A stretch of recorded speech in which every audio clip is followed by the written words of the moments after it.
বাংলাদেশ থেকে পবিত্র হজ পালনে মধ্যরাত থেকে মক্কার উদ্দেশ্যে যাত্রা শুরু করবেন মুসল্লিরা।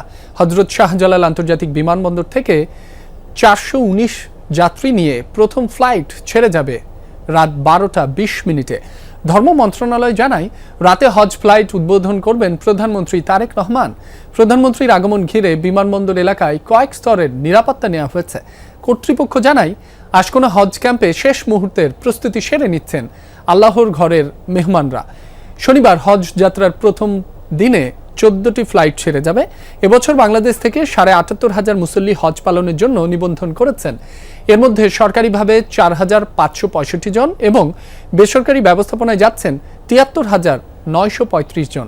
ধর্ম মন্ত্রণালয় জানায়, হজ যাত্রীদের জন্য এবছর ২৬০টি ফ্লাইট পরিচালনা করা হবে। সবশেষ ফ্লাইট ছেড়ে যাবে ২১ মে। হজের আনুষ্ঠানিকতা শেষে ৩০ মে থেকে ফিরতি ফ্লাইট শুরু হবে। এ বিষয়ে আরো তথ্য জানাতে হজ ক্যাম্প থেকে যোগ দিচ্ছেন সহকর্মী আল আমিন হক অহন। এবারের হজ ব্যবস্থাপনা নিয়ে মুসল্লিরা কতটা সন্তুষ্ট? নতুন কি কি পদক্ষেপ নেওয়া হচ্ছে, বিস্তারিত জানাবেন।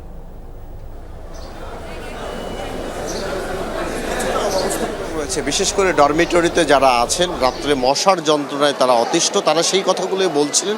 তবে পরিষ্কার পরিচ্ছন্নতা, বিশেষ করে গত বছরের যে বেডগুলো, সেগুলো এখন পর্যন্ত সেভাবে পরিষ্কার করা হয়নি, সেই অভিযোগের কথা বলছিলেন।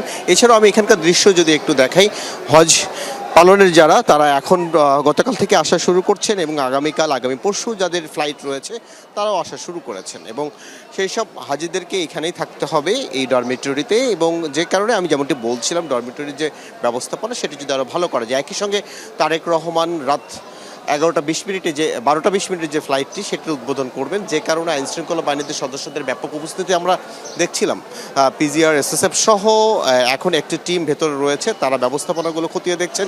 কতটা নিরাপত্তার বিষয়টি এখন জারি আছে সেটি দেখছেন। যেমনটি একই সঙ্গে হজে যারা যাচ্ছেন তাদের সঙ্গে কথা বলছিলাম, তার প্রত্যাশার কথা জানাচ্ছিলেন। বিশেষ করে এমন একটি সময় যখন তারা যাচ্ছেন, তখন মধ্যপ্রাচ্যের আকাশে বারুদের গন্ধ কিন্তু যাচ্ছে না। সেই বিষয়ে শঙ্কা যদিও ছিল, পররাষ্ট্র মন্ত্রণালয় এবং ধর্ম মন্ত্রণালয়ের দিক থেকে নানান পদক্ষেপ নেওয়া হয়েছে, আশ্বাস দেওয়া হয়েছে, সেই কথাগুলো তারা বলছিলেন, যে কারণে তারা বেশ আশাবাদী। একই সঙ্গে এখানে হজ সেবকদের আমরা দেখছি বেশ ভালো ব্যবস্থাপনা। কোনো ব্যক্তি, অর্থাৎ হজে যারা যেতে চান, তারা যখন এখানে আসছেন তাদেরকে গ্রহণ করা থেকে শুরু করে ডরমেটরি পর্যন্ত তাদেরকে নিয়ে যাওয়া, সেই যে ব্যবস্থাপনাটি সেটি করা হচ্ছে। কেউ অসুস্থ হলে সাময়িক যে চিকিৎসা ব্যবস্থা, সেটিও কিন্তু করা হচ্ছে। এখন পর্যন্ত হজ ব্যবস্থাপনা বেশ ভালো।